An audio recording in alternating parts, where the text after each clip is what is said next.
সকল বন্ধুকে বাংলার বিকাশ ইউটিউব চ্যানেলে স্বাগত জানাই।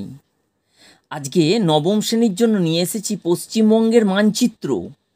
এই মানচিত্রগুলো তোমরা খুব ভালো করে প্র্যাকটিস করে যাও, 100% তোমরা কমন পাবে। আমার সাথে তোমরা পশ্চিমবঙ্গের মানচিত্র নিয়ে বসো এবং আমি যেগুলো বলছি তোমরা তোমাদের মানচিত্রে সেগুলো তুলে ফেলো এবং খুব ভালো করে সেগুলো অভ্যাস করে যাও। পড়াশোনা সংক্রান্ত এই চ্যানেলটি তোমরা মিস করো না। তাই যারা চ্যানেলে নতুন তারা চ্যানেলটিকে সাবস্ক্রাইব করে পাশের বেল আইকনটিকে প্রেস করে রেখে দাও। অবশ্যই তোমরা পরের ভিডিওর নোটিফিকেশান পাবে। ভালো লাগলে আমার জন্য একটা লাইক অবশ্যই প্রাপ্য। এবার আমি মূল আলোচনায় ফিরছি। পশ্চিমবঙ্গের মানচিত্রে তোমরা যে বিষয়গুলো দেখে যাবে তার মধ্যে হচ্ছে 1 ভূপ্রকৃতি, 2 নদ নদী, 3 উদ্ভিদ, 4 মৃত্তিকা, 5 শক্তি সম্পদ, শিল্প সম্পদ, কৃষিজ ফসল এবং গুরুত্বপূর্ণ বেশ কিছু স্থান। এইগুলোকে তোমরা দেখে যাও। প্রত্যেকটা থেকে তোমাদের একটা করে দেবে।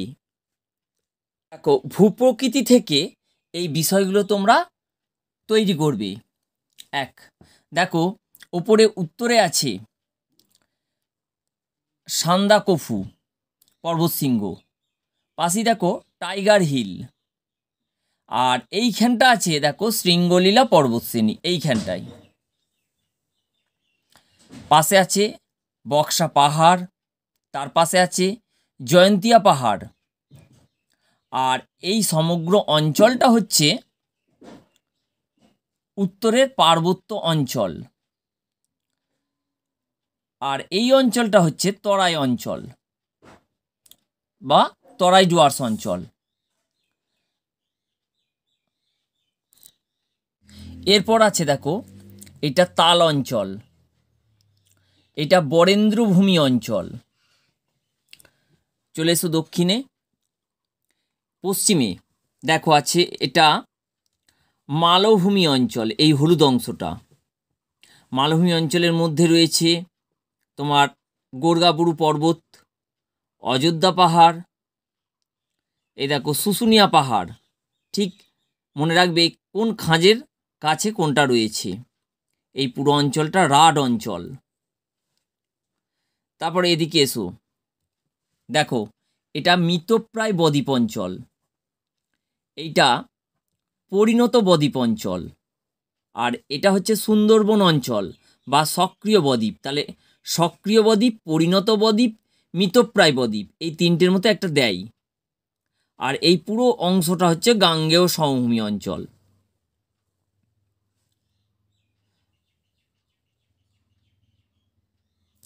যদি বলে ভূমিকম্প প্রবণ অঞ্চল তাহলে এই পার্বত্য অঞ্চলটা হবে ভূমিকম্প প্রবণ অঞ্চল। যদি বলে খরা প্রবণ অঞ্চল তাহলে এই মালভূমি অঞ্চলটা হচ্ছে খরা প্রবণ অঞ্চল। এবং যদি বলে বন্যা প্রবণ অঞ্চল তাহলে এই গাঙ্গেয় সমভূমি অঞ্চলটা হচ্ছে বন্যা প্রবণ অঞ্চল। এরপর দেখো 2 নম্বরের নদ নদী। তাহলে আমরা এখান থেকে বেশ কিছু নদ নদী পড়ে যাব। যেমন পার্বত্য অঞ্চলে আছে তিস্তা নদী, ঠিক দেখবে কোন খাঁজটাই। তারপরে দেখো এটা জল ঢাকা নদী, তারপরে এটা তোরসা নদী। এই 3টে উত্তরবঙ্গের নদী পড়বে এবং তৈরি করবে। তারপর দক্ষিণে এসো, মাঝখানে দেখো প্রধান নদী গঙ্গা, এখানে ফারাক্কা আছে, ফারাক্কা বাঁধ। তারপরে গঙ্গা থেকে শাখা বেরিয়েছে ভাগীরথী নদী, মোটামুটি এই পর্যন্ত করবে। আর এই অংশটা হুগলি নদী, বাদ বাকিটা হুগলি জেলার ওপর দিয়ে গেছে। ময়ূরাক্ষী নদী, অজয় নদী, অজয় নদ, দামোদর নদ, রূপনারায়ণ নদী, আর এই পাশেই আছে দেখো হলদি নদী, আর এখানে আছে দক্ষিণে সুবর্ণরেখা নদী। তাহলে এই কটা তোমরা নদী সব মিলিয়ে পড়ে যাও। অবশ্যই তোমরা একটা নদী থেকে কমন পাবে। উদ্ভিদ 3 নম্বরে আছে, দেখো উদ্ভিদ থেকে যেগুলো করে যাবে, দেখো একবারে উত্তর হচ্ছে সরলবর্গীয় উদ্ভিদ, এই অংশটা। তারপরে দেখো পার্বত্য উদ্ভিদ হচ্ছে সম্পূর্ণ এই অংশটা, তারই মধ্যে হচ্ছে সরলবর্গীয় উদ্ভিদ। তারপরে দেখো তরাই ডুয়ার্সের উদ্ভিদ, এই অংশটা, এই হলুদ অংশটা, আর এর মাঝখানে আছে জলদাপাড়া অভয়ারণ্য। তারপর দেখো পশ্চিমে আছে মালভূমি অঞ্চলের উদ্ভিদ, এই মালভূমি অঞ্চলের উদ্ভিদ।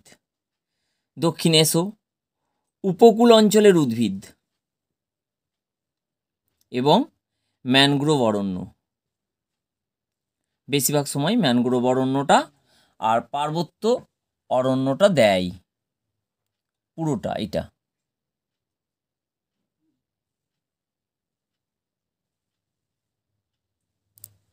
চার নম্বরে দেখো শক্তি সম্পদ থেকে তোমরা যেগুলো করবে খুব গুরুত্বপূর্ণ। দেখো উত্তরের জলবিদ্যুৎ কেন্দ্র, জলঢাকা, এই অংশটাতে।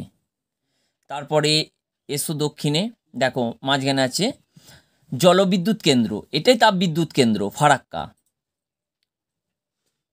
তারপরে দেখো তাপবিদ্যুৎ কেন্দ্র বক্রেশ্বর, এগুলো খুব গুরুত্বপূর্ণ। কয়লা খনি অঞ্চল রানীগঞ্জ। পশ্চিমের জলবিদ্যুৎ কেন্দ্র অযোধ্যা পাহাড়। দক্ষিণে এসো তাপবিদ্যুৎ কেন্দ্র কোলাঘাট, এবং আরেকটা দেখো তাপবিদ্যুৎ কেন্দ্র ব্যান্ডেল। এইখানে দেখো বায়ু শক্তি কেন্দ্র সুন্দরবন, আর খনিজ তেল শোধনাগার বা পেট্রো রসায়ন শিল্প দেখো হলদিয়া, এই অংশটা। তাহলে তোমরা তাপবিদ্যুৎ কেন্দ্র একটা, জলবিদ্যুৎ কেন্দ্র একটা উত্তরের, একটা দক্ষিণের একটা, তাপবিদ্যুৎ কেন্দ্র উত্তরের একটা, জলবিদ্যুৎ কেন্দ্র উত্তরের একটা, এগুলো সব মিলিয়ে তোমরা পড়ে যাবে। শিল্পাঞ্চল থেকে যেগুলো করবে তোমরা, বা শিল্প থেকে যেগুলো করবে, উত্তরবঙ্গের চা শিল্পাঞ্চল, দেখো এত বড়, অনেকটা বড় জায়গা, এর মধ্যেই চা শিল্প কেন্দ্র দার্জিলিং। তারপরে দক্ষিণে এসো, দেখো একটি লৌহ ইস্পাত কেন্দ্র বার্নপুর, এই ছোট্টটা। ভারতের রুট কাকে বলে? দুর্গাপুরকে, এই অংশটা। আর লৌহ ইস্পাত শিল্প বা শিল্পাঞ্চল এই পুরো অংশটা। তারপরে এদিকে এসো, একটি মৃৎ শিল্পাঞ্চল কৃষ্ণনগর, এই ছোট্ট অংশটা। তাঁত শিল্প শান্তিপুর, এই অংশটা, এই নীল অংশটা। পাট শিল্পাঞ্চল হুগলি বা হুগলি শিল্পাঞ্চল, এই পুরো অংশটা। বৃহত্তম দুগ্ধ প্রকল্প ডানকুনি। চর্ম শিল্পাঞ্চল বা চর্ম শিল্প কেন্দ্র বাটানগর। তথ্য প্রযুক্তি শিল্প হলদিয়া, এটা। তারপরে দেখো খাদ্য প্রক্রিয়াকরণ শিল্প শঙ্করপুর, বা শুধু খাদ্য প্রক্রিয়াকরণ শিল্প যদি দেয় এটাই করবে শঙ্করপুর। আর পর্যটন শিল্প দীঘা। তাহলে এগুলোর মধ্যে তোমাদের একটা অবশ্যই দেবে, তোমরা ভালো করে এগুলো অভ্যাস করো। এবার কৃষিজ ফসল থেকে যেগুলো করবে তোমরা, চা উৎপাদক অঞ্চল, এই অংশটাতে হয় আর এই অংশটাতে। তারপরে চলে এসো দক্ষিণে, দেখো পাট উৎপাদক অঞ্চল নদিয়া। ধানের ভাণ্ডার পূর্ব বর্ধমান, টোটাল বর্ধমানটা এই অংশটা সমেত, কিন্তু পূর্ব বর্ধমান হচ্ছে ধানের ভাণ্ডার। এই তিনটের মধ্যে অবশ্যই একটা আসবে। এরপর দেখো বেশ কিছু গুরুত্বপূর্ণ স্থান তোমাদের তৈরি করতে হবে, যেমন দেখো দার্জিলিং চা শিল্প কেন্দ্র। এদিকে এসো বক্সাদুয়ার সর্বাধিক বৃষ্টিবহুল স্থান। তারপর দেখো জাতীয় উদ্যান জলপাইগুড়ি। আর এটাও করবে গরুমারা জাতীয় উদ্যান। চলে এসো দক্ষিণে, দেখো সর্বাধিক শুষ্কতম স্থান ময়ূরেশ্বর। তারপর দেখো লৌহ ইস্পাত শিল্পকেন্দ্র বার্নপুর কুলটি, রেল ইঞ্জিন কারখানা চিত্তরঞ্জন। দেখো একটি ঐতিহাসিক স্থান পলাশী।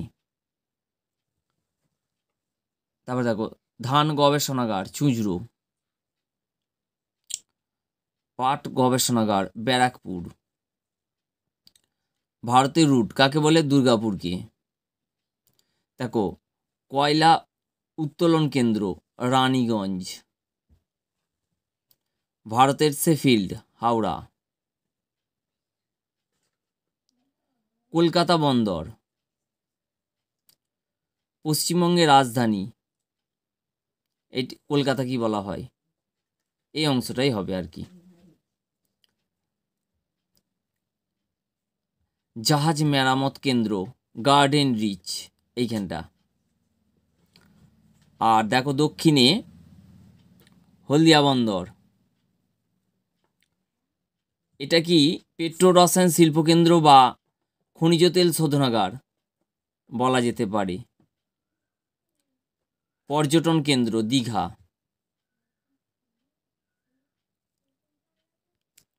দেখো নদী বন্দর কলকাতাকে বলা হয়, আর এর পরিপূরক বন্দর হচ্ছে হলদিয়া। এবার দেখো শিক্ষা সংস্কৃতি পীঠস্থান শান্তিনিকেতন, একটা ধর্মীয় পর্যটন কেন্দ্র নবদ্বীপ, কার্পাস বয়ন শিল্প শ্রীরামপুর, অট্টালিকা শহর বা সিটি অফ প্যালেস বা অতি মহানগর কলকাতাকে বলা হয়।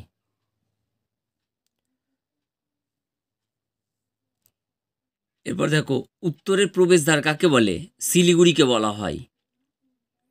তাহলে সব মিলিয়ে তোমাদের এই মানচিত্রগুলো তৈরি করতে হচ্ছে, এবং তোমরা অবশ্যই এগুলো থেকে 100% কমন পাবে, এই বিশ্বাস রেখে তোমরা প্র্যাকটিস করে যাও। ভিডিওটি ভালো লাগলে তোমরা চ্যানেলটিকে সাবস্ক্রাইব করে রেখে দাও, লাইক করো, বন্ধুদের অনেক অনেক শেয়ার করো, সকলে খুব উপকৃত হবে। আজকের মতো এই পর্যন্ত, সকলে খুব ভালো থেকো, নমস্কার।